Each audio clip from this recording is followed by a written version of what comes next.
Thank you very much, Michael. And can I start by saying congratulations on this great conference, and thank you for having us all here in this beautiful city. It's absolutely amazing, so thank you very much. And Alex, thank you for inviting me. I went for a run this morning. I think I signed up for the short run. I think we did the whole of Helsinki. So I'm looking forward to having you back in London. I'm very excited to be here, and not least because there's this big countdown clock, so it's a bit like giving a TED talk. So if I start speeding up towards the end, it's because of this thing down here. My name's Rob Shand. I co-founded Tots To Travel with my wife Wendy about 12 years ago, and I'm going to start with a confession and also a question. My confession in front of you all is that I am not an expert in conversion.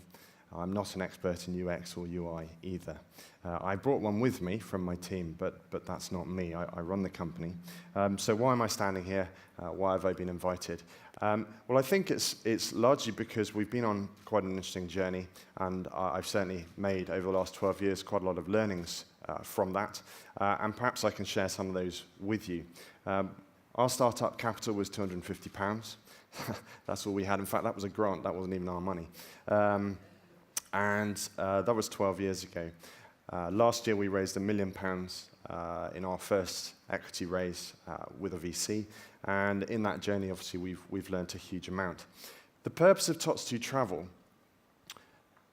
is to make families stronger. That's what we do.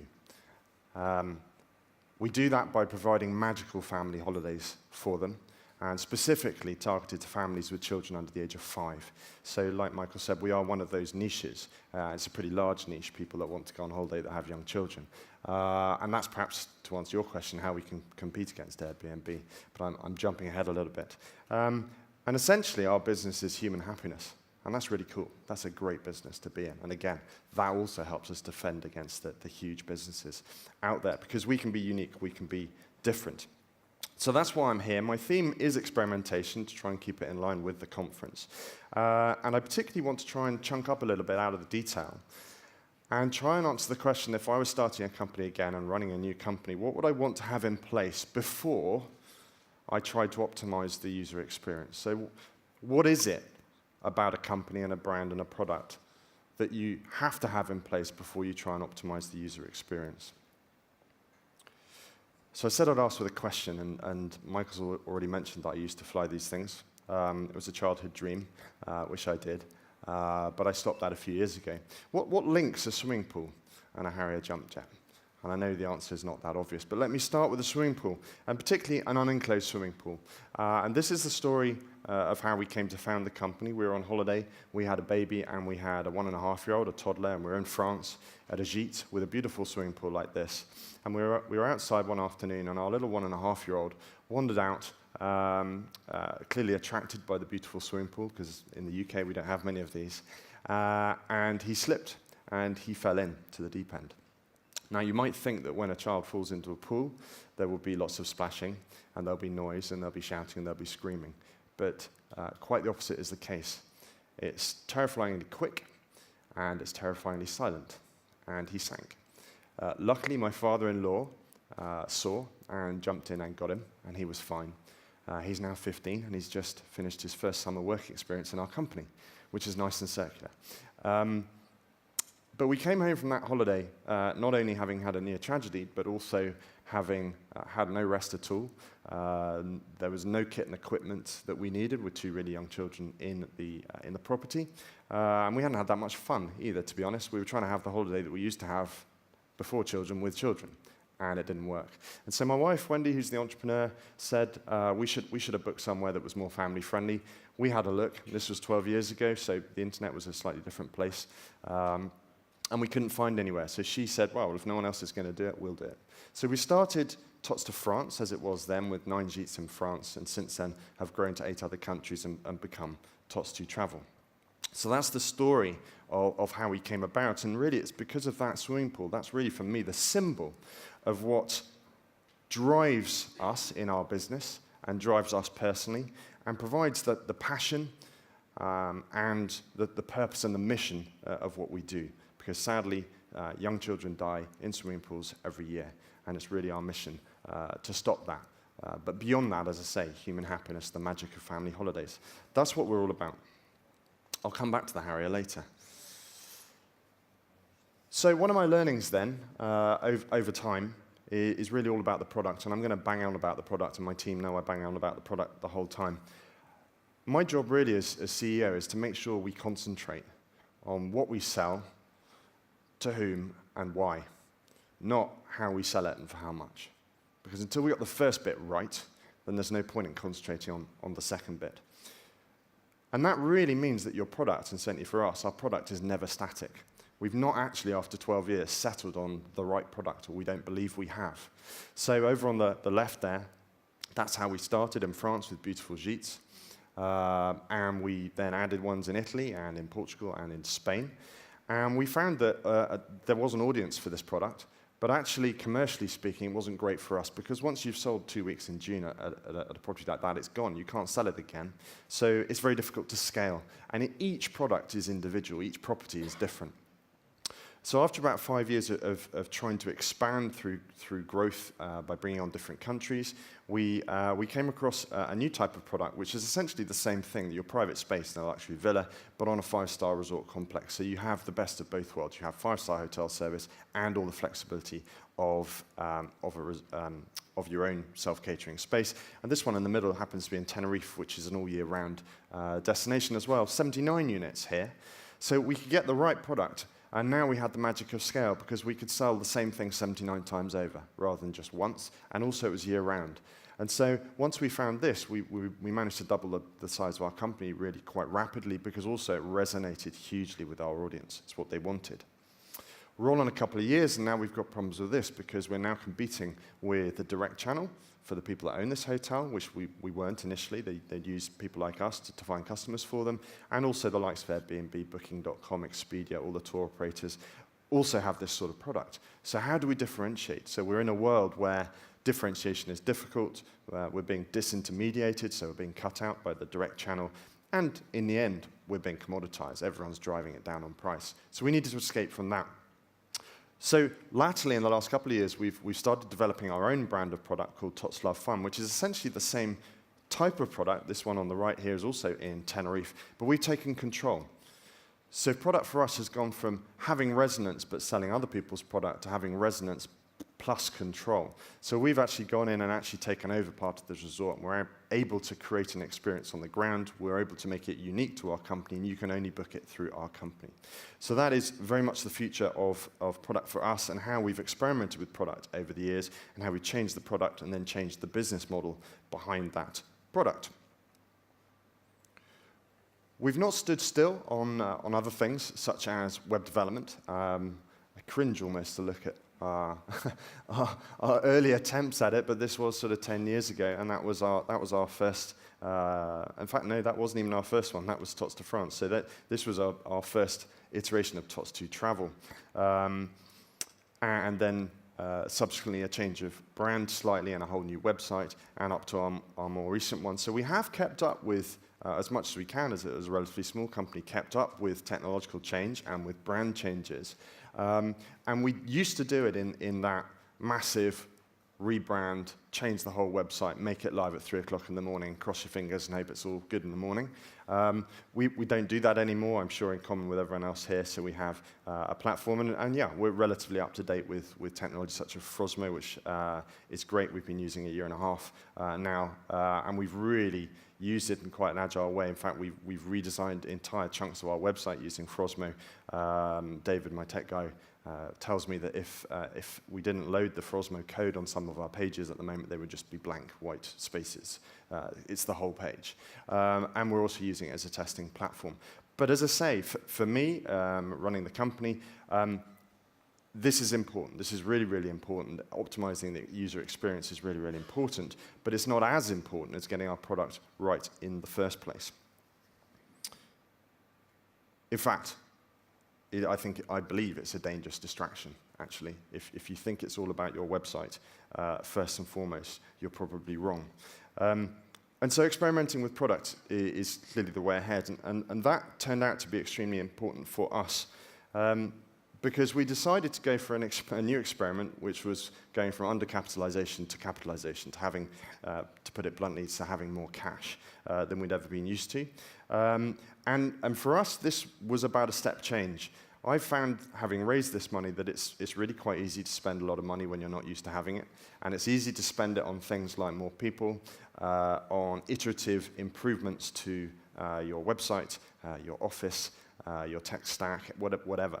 But for us, we needed to make a step change in the product that we offered. So we used most of that money to transition from what you saw before, that middle picture of a resort, to having our own resort and our own product, which cost us quite a lot of money to get out there. And when we looked at that decision, we thought we can't do this in-house. We have to go out, and made the decision to swap some equity for some cash.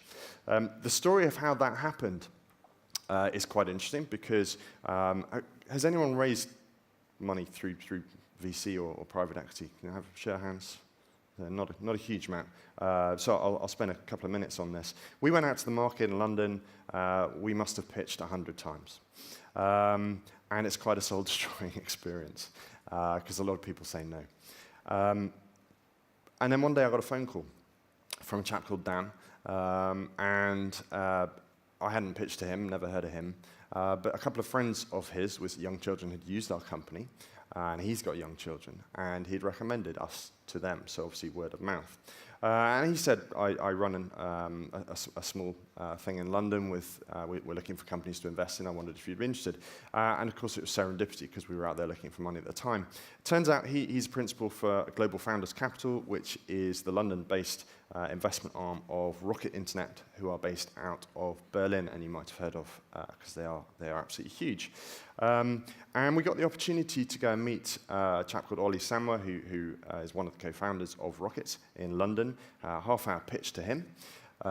He had 14 pitches back-to-back, half an hour each. And we turned up 25 minutes late for our half-an-hour slot. Because very sadly, someone had jumped in front of our train on the way down to London, so we sat on a train in the middle of nowhere, not going anywhere, even though we'd left hours and hours, which is why we screeched up in a cab to the hotel with only 5 minutes left of our slot, and at which point our slot was cancelled, so we didn't even get to pitch. So we sat around feeling pretty sorry for ourselves, and they squeezed us in between two further pitches later in the day. So we had 10 minutes to make the pitch of our lives. And Ollie's quite an individual guy. He's very focused. He didn't look at any of our slides. He didn't look at any of our numbers. He spent 10 minutes firing very detailed questions at us. And to be honest, we thought the whole thing had been a complete disaster. But at the end, he said yes. And he kind of based that decision on, as I say, on the quality of our slides, or even on us, frankly, because we were a gibbering mess by the time we got in there. It had to be something to do with the solution that we offered to a big problem, and the way we did it through our product, but also obviously through our brand. And that really, I think, is the thing that carried us through and got us through, and then eventually to a second seven-figure investment from Rocket. My learning from this, and in the year since, like I say, is that it's very, very easy to spend the money. And so when you do go out and raise money, you have to be extremely focused on what it is it's for, and to make actually make a step change in your business with that money. So brand is my second learning. This is our current brand. Obviously, mobile is absolutely primary now, and this is where we're using Frosmatch absolutely hugely, and an iterative change now. We're not going any longer for that massive change overnight. Iterative change, A/B testing is the order of the day. But for us, and I think for everyone, our brand is much more than just our website. And how do you measure brand? For me, this is where it gets really, really interesting. Now, for us, we are a B2C brand, and Facebook is our main channel. Apart from organic search, Facebook is absolutely our biggest channel for paid traffic driving. And Facebook is quite interesting. I don't know how many of you guys use Facebook for this sort of thing, but Facebook give you engagement figures. And you can set the parameters and who you look against. And engagement measured here is number of reactions, comments, and shares. This list isn't any particular order. We just chose some companies to benchmark ourselves against, some big ones you may have heard of at the top there. So we've got about 200,000 likes on our page, compared to obviously many millions for the likes of Airbnb and Thomas Cook and Secret Escapes and so on. Yet our engagement higher, and this was from about a week ago, this is a 7-day figure, is higher pretty much than every big travel brand in the UK put together. These are UK figures. And certainly for our competitors lower down in terms of scale, Mr. and Mrs. Smith, James's Villas, you may not have heard of, but they're quite well-known UK brands. We are doing something very different in terms of how customers engage with our brand, how our brand resonates with them. We can put up, obviously we post quite a lot, we see 42 posts, but you can post quite a lot like James's Villas and get very little reaction, so it's not just about how often you post. We can post something and it might be just a funny cartoon or a funny graphic about the difficulties of parenting or something like that. It's not often actually about our product. And we can reach over 1 million people now through Facebook just with one post. So there's something going on there. For me, what's even more interesting though is to see this happening. I know there's quite a lot of words there, but and I've blanked out the names for sort of data protection reasons. But what we're finding now is that, and these are on our adverts on Facebook, okay? So this isn't taken from individuals' Facebook feeds. These are on our adverts. Is that someone's asking a question, and where you might expect one of our team to answer it for them on the platform, we're finding that complete strangers are jumping in and answering the question for them. And actually, I don't know if the laser works here, we've got someone who's actually at the resort, sitting by the pool, on their phone, on Facebook, on our Facebook ad, answering a question live for someone, saying, we're here right now, and it's great. And then we've got other people saying, well, we're staying somewhere else, and Tots To Travel are great too, and someone else saying, well, we're at Pinecliffs, and they're great. And so we've got total strangers communicating with each other. Now, obviously, I wish I could say that everything they say is great, and it's not. Here's a good example on the right-hand side. So this is also about our resort in Tenerife. Claire's saying it's good, but she was very uncomfortable about something. And then someone else jumping in and said, well, we've been there, and we were also very uncomfortable with that too. And this was actually about the layout of the rooms in the unit. And they were uncomfortable that the 2 bedrooms were on different floors. So they felt too far away from their really, really, really young children. Someone called Sean said, well, we had the same problem. We asked the hotel to rearrange the room. So from this, we were able to go, okay, people have got a problem with this. So what we'll do is go back to the hotel and we'll ask them to arrange all our rooms. So we've actually changed the product as a result of seeing this.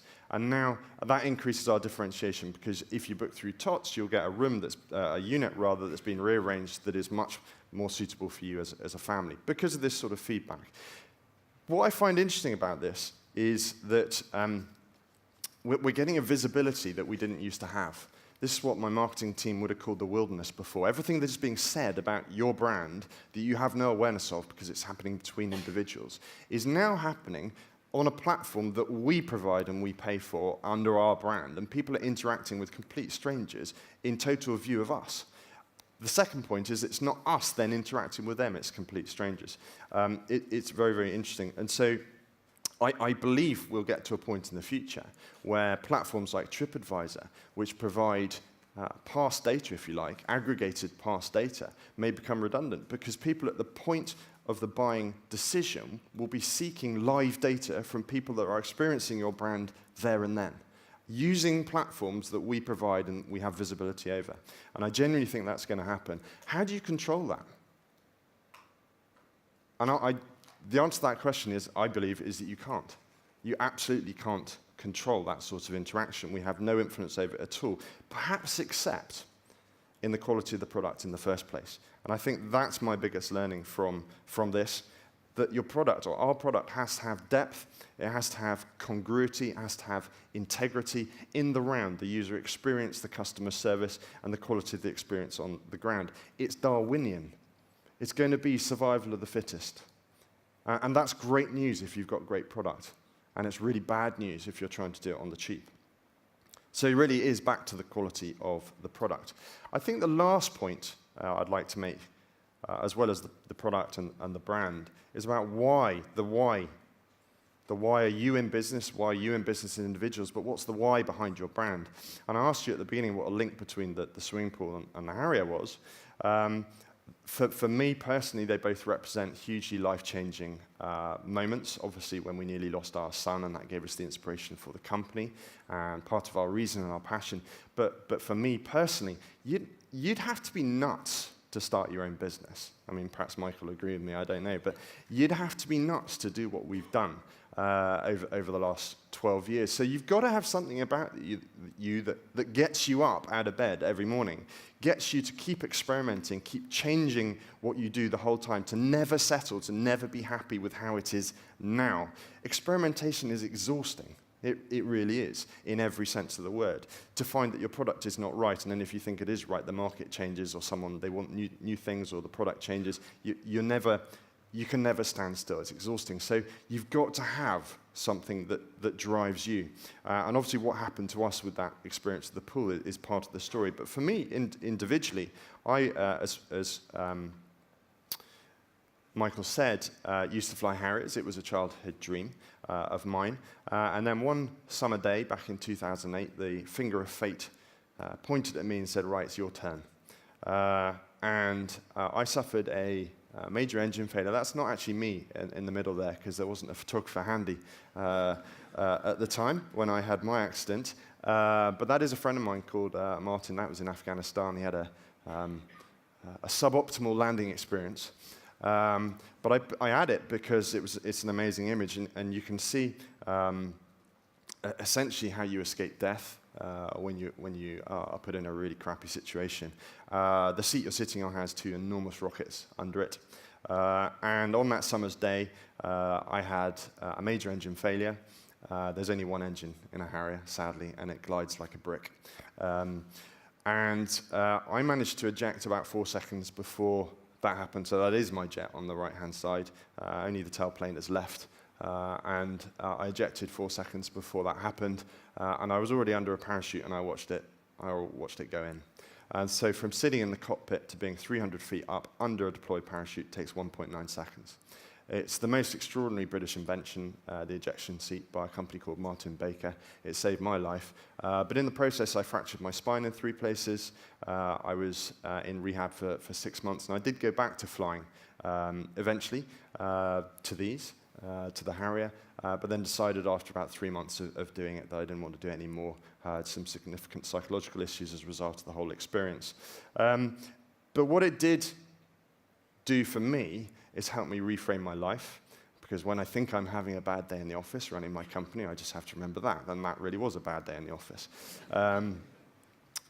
So it forced me to focus on what's important. It forced me to address my own values, which are very much around family, and to really take the helm and drive our company forward. And it is what gets me out of bed in the morning, that and the experience with the pool, to try and make other families' lives better and to give them the opportunity to have magic family holidays.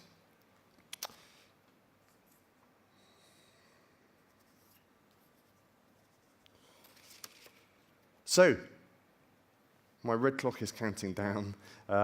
My learnings are all around the bigger picture, the importance of the product and the quality behind that product, and how important that's going to be in the future, especially with social media for a customer-facing brand like ours, about the brand and about the why. Don't wait like I did for a near-death experience to challenge what you're doing as a brand or what you are doing individually that drives you. Get on and do something about it before that happens. I'm immensely fortunate to be alive, but I'm really also fortunate to be here today and talking to you. So thank you very much for having us, and enjoy the rest of the conference.